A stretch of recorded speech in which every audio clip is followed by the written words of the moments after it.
আমরা সকলেই জানি হযরত মুহাম্মদ সাল্লাল্লাহু আলাইহি ওয়াসাল্লাম আল্লাহর প্রেরিত শেষ নবী। তারপরে কিয়ামত পর্যন্ত আর কোনো নবী বা রাসূল আসবেন না।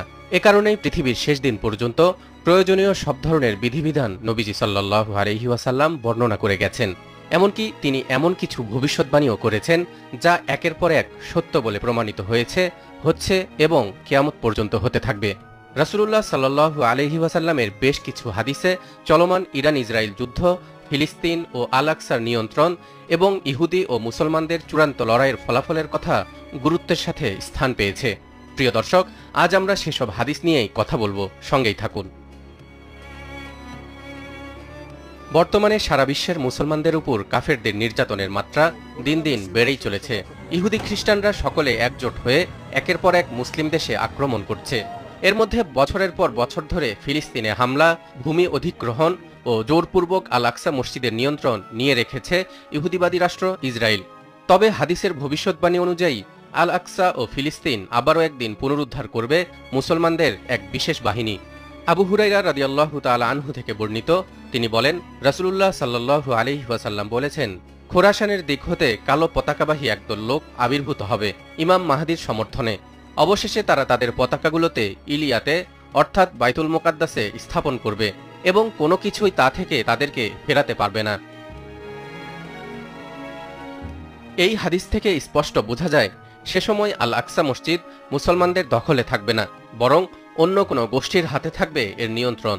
কালো পতাকাবাহী সেই দল এসে এমন ক্ষিপ্রতার সাথে লড়াই করে বাইতুল মুকাদ্দাসকে উদ্ধার করবে যে পৃথিবীর কোনো শক্তি সেদিন তাদেরকে থামাতে পারবে না।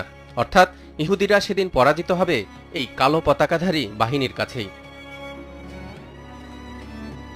এই হাদিসের প্রথম অংশেই বলে দেয়া হয়েছে বিশেষ ওই দলটি আসবে পূর্ব দিক বা খোরাসান হতে। এই খোরাসান সম্পর্কে হাদিসের কিতাবগুলোতে আরও বেশ কিছু বর্ণনা পাওয়া যায়।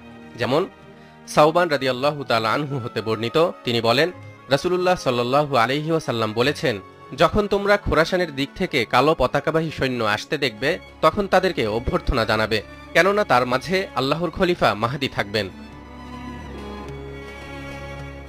কোনো কোনো মুহাদ্দিস কালো পতাকা সম্পর্কিত হাদিসগুলোকে দুর্বল বা জাল হিসেবে আখ্যায়িত করলেও অধিকাংশ মুহাদ্দিসগণ এসব হাদিসকে অর্থগতভাবে বিশুদ্ধ বলেই মতামত ব্যক্ত করেছেন। এর মধ্যে ইমাম তিরমিজি, ইবনে মাজাহ, ইমাম আহমদ, ইমাম ইবনে হাকিম, ইমাম জাহাবি, ইমাম নাসিরউদ্দিন আলবানী এবং আল্লামা ইবনে কাসির রহমতুল্লাহ আলাই অন্যতম। এরা সবাই এই হাদিসগুলোকে সহিহ বলেছেন এবং নিজেদের কিতাবে কালো পতাকা সম্পর্কিত বিভিন্ন হাদিস লিপিবদ্ধ করেছেন। যেমন ইবনে মাজাহ রহমতুল্লাহ আলাই তার কিতাবে একটি হাদিস বর্ণনা করেছেন এভাবে, রাসূলুল্লাহ সাল্লাল্লাহু আলাইহি ওয়াসাল্লাম বলেছেন, তোমাদের ধনভাণ্ডার অর্থাৎ কাবার ধনভাণ্ডার নিয়ে 3 জন খলিফার পুত্র যুদ্ধ করবে, কিন্তু এদের কারো হাতেই সেই ধনভাণ্ডার যাবে না। তারপর পূর্ব দিক থেকে কালো পতাকাবাহী বাহিনী প্রকাশ পাবে এবং তারা এমনভাবে তোমাদের হত্যা করবে যা কোনো জাতি আর কখনো করেনি। এরপর আল্লাহর নবী এমন কিছু বললেন যা আমি স্মরণ করতে পারি না। অতঃপর তিনি বললেন, তোমরা যদি তাকে দেখো তাহলে তার কাছে গিয়ে তার হাতে বায়াত গ্রহণ করো, যদিও তোমাকে বরফের উপর হামাগুড়ি দিয়ে যেতে হয়, কারণ সে আল্লাহর খলিফা মাহদী।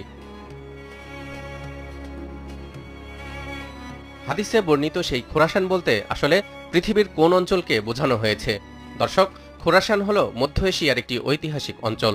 নবী করিম সাল্লাল্লাহু আলাইহি ওয়াসাল্লামের যুগে বর্তমান উত্তর পূর্ব ইরান তথা নিশাপুর, তুস, মাশহাদ, জুরজান, দামাঘান, উত্তর পশ্চিম আফগানিস্তান তথা হেরাত, বলখ, কাবুল, গজনি, কান্দাহার, দক্ষিণ তুর্কমেনিস্তান তথা মেরি প্রদেশ, মার্ভ, সানজান, উত্তর পশ্চিম তাজিকিস্তান তথা সুগধ প্রদেশের খোজান্দ, পাঞ্জাকেন্দ, উত্তর ও দক্ষিণ পূর্ব উজবেকিস্তান তথা সামারকান্দ, বুখারা, শেহরিসাবজ, আমু নদী ও সির নদীর মধ্যাঞ্চল, উত্তর পশ্চিম পাকিস্তান তথা মালাকান্দ, সোয়াত, দির, চিত্রাল এবং দক্ষিণ কাজাখস্তানের এক বিস্তীর্ণ অঞ্চল খোরাসানের অন্তর্ভুক্ত বলে বিবেচিত হতো।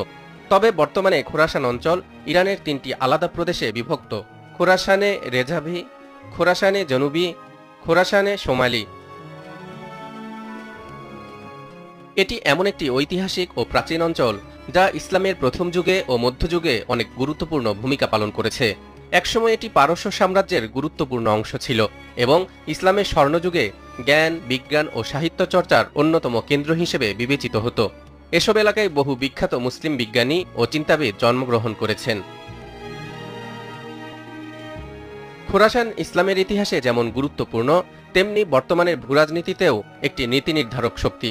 রাসূলুল্লাহ সাল্লাল্লাহু আলাইহি ওয়াসাল্লামের ভবিষ্যৎবাণী অনুযায়ী বর্তমান সময়ে এসব অঞ্চলেই জন্ম নিচ্ছে একের পর এক ইসলামী আন্দোলন, সশস্ত্র সংগঠন এবং চলছে খিলাফত নিয়ে আলোচনা। বিশ্লেষকরা মনে করছেন, সাম্প্রতিক এই বিষয়গুলো হয়তো খুব শিগগিরই ভবিষ্যতের একটি বড় ঘটনার দিকে মোড় নেবে।